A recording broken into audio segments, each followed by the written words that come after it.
Yeah, so another thing I wanted to talk about was this division situation in the AFC West. Okay. All right. So, again, there's been a lot of chatter about this division because now we have 4 Hall of Fame coaches in one division. Yeah. Yeah. Now, what people aren't talking about is that we had 3 Hall of Fame coaches in this division, and we still dominated. Right.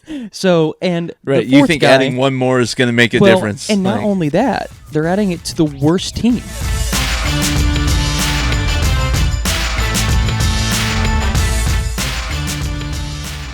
In the division. So it's not like the Chargers, who were already good, like with Harbaugh adding him last year. Like, it's not like that's happening as the fourth one. It's the Raiders who went 4-13. So now, can they cause us enough issues to lose the division? Maybe. I mean, I could see where, people are getting that idea. But, like, I just wanted to kind of go through and, try to see, are people actually being reasonable here, or are they kind of smoking something? So, because I don't. So here's the thing.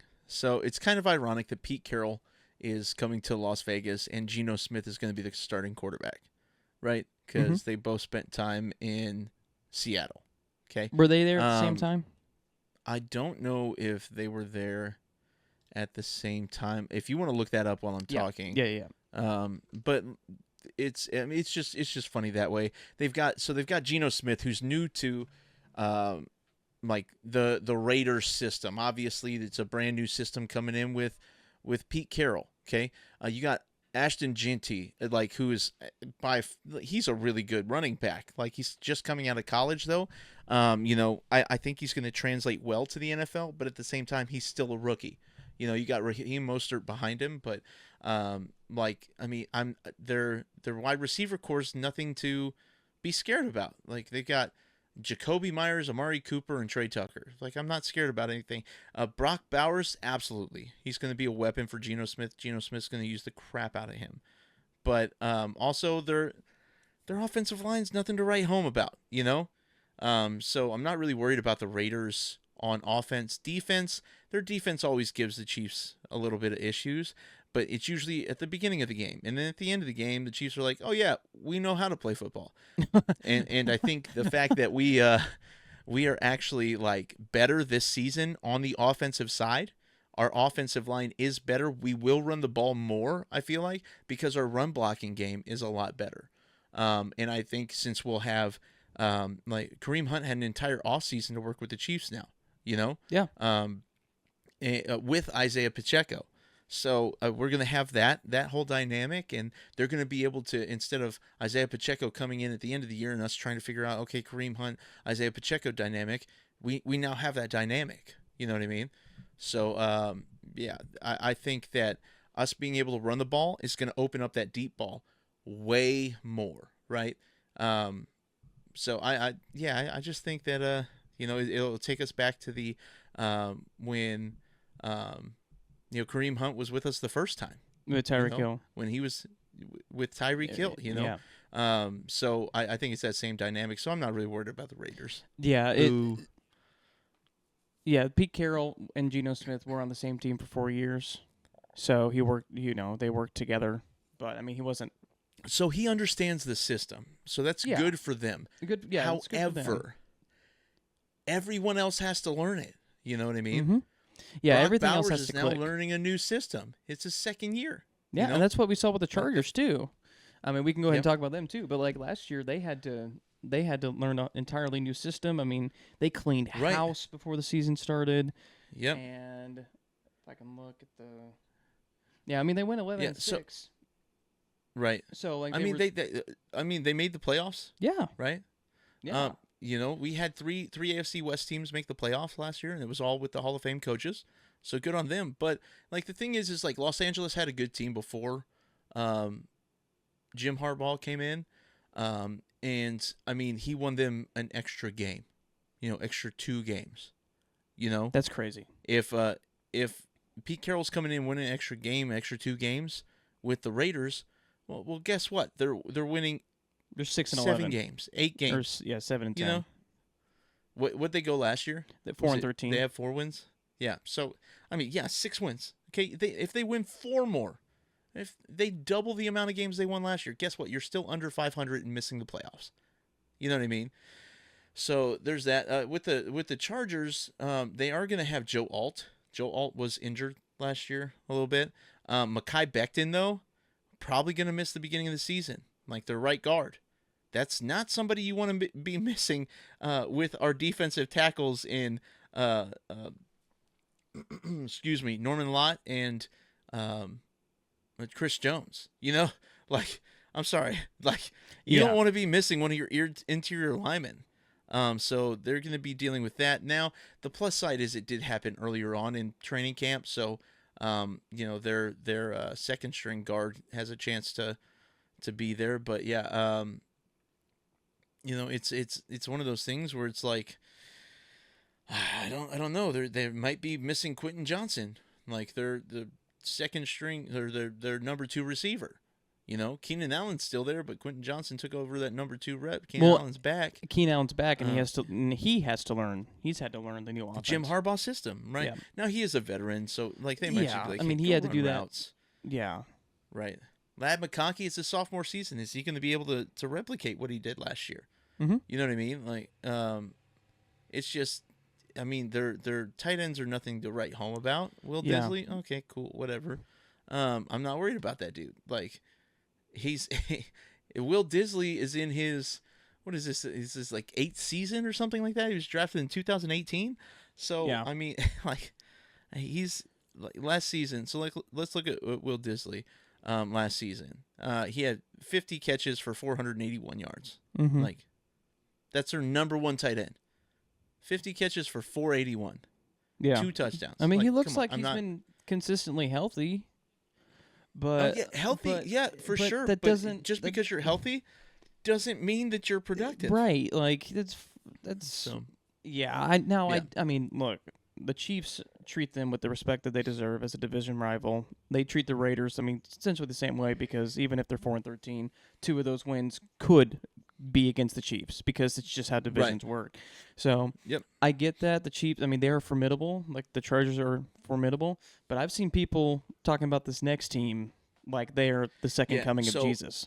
Like, so this next Bo team Nix is like the guy. The next team is the one. So the Broncos are the ones I'm worried about. The Broncos are the ones I'm worried about because their defense didn't really change. Right? Like their defense is essentially the same.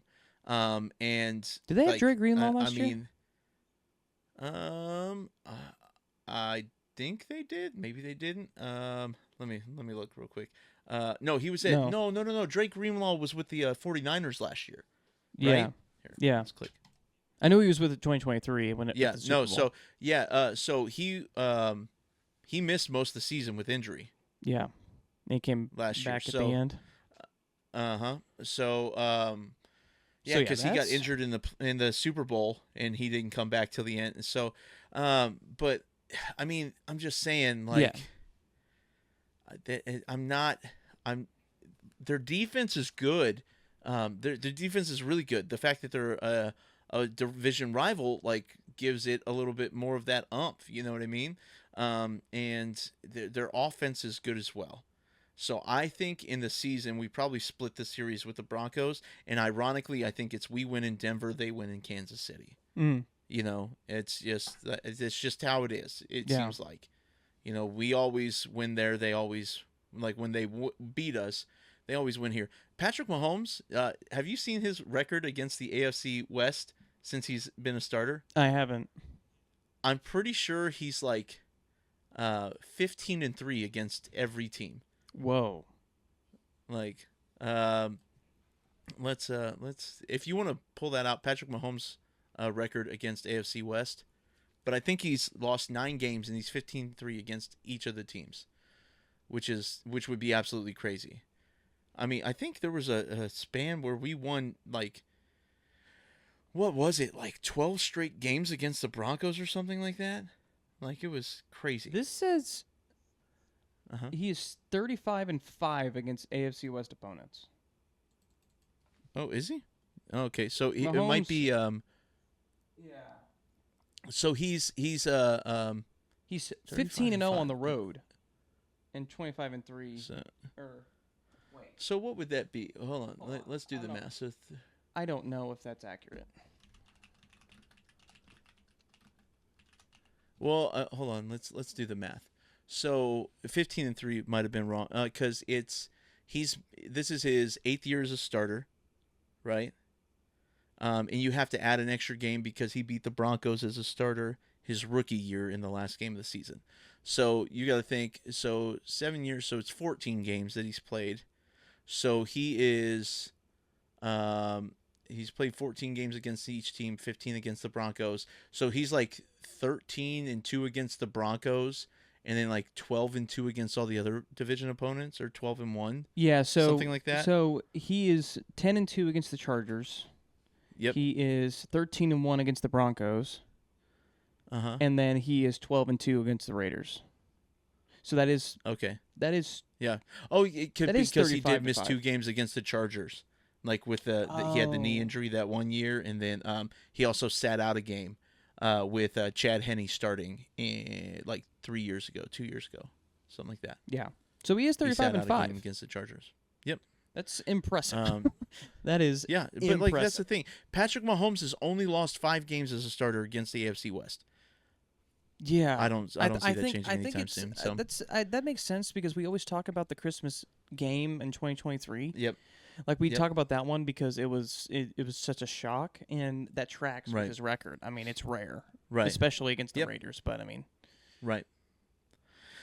But yeah, so that's my thoughts. I don't think obviously all 4 Hall of Fame coaches respect awesome. all of them. Respect all of them. Like Pete Carroll deserves his flowers. Sean Payton deserves his flowers. Jim Harbaugh deserves his flowers. But nobody deserves flowers more than Andy Reid and what he did with this franchise. That's the thing. You know We're what I mean? Before them... Andy Reid got here, we won 2 games. The season before he got here, had a little bit of adversity in 2013, and then we just took off. You know, so yeah.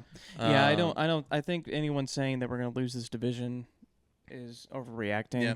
I think if we're 6, 7, 8 games into the season and we're like 4-4. Oh, 100%. I think 100%. That we're having. If we lose the first game or first 2 games of the division, like in the division, like if we lose this first game against the Chargers, okay, maybe there's something to talk about. Sure. You know what I mean? Yeah. Maybe there's something to talk about. Okay, the Chiefs are not starting the season the way they thought they would start, but I highly doubt. Yeah, we're missing Rashee Rice. We might be missing Hollywood Brown, but let me tell you, we won the division last year with that same situation. Right. Yeah. Xavier Worthy. With a bad line.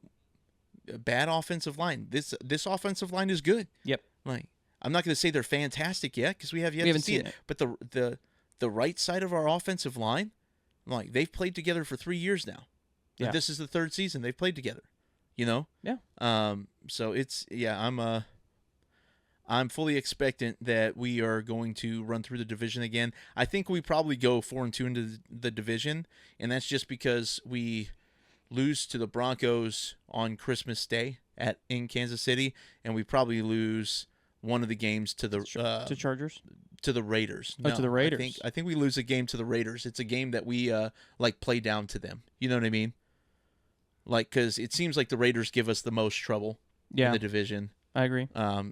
They always come out to big leads, and then we have to make a comeback. So it's because they got nothing to lose. Like right, I think that exactly, has to and be that's it. the thing. That's the scariest team in the division potentially is the one that doesn't have anything to lose. So but expectations are high for the Raiders with Pete Carroll and Geno Smith coming in. But I mean, it's Geno Smith, so yeah, and again, like we said, no disrespect to these coaches. We're just having to compare them to the coaches in their division. They're all Hall of Fame coaches, but who's the guy at the top? So, and that's the conversation we're having. This is like a Belichick situation. It's like the other coaches may be good, but anyway, this is what we got. It was definitely worth talking about because now we know how this is gonna hopefully know how this is gonna play out. So, oh wait, hey. We all know how this is going to go.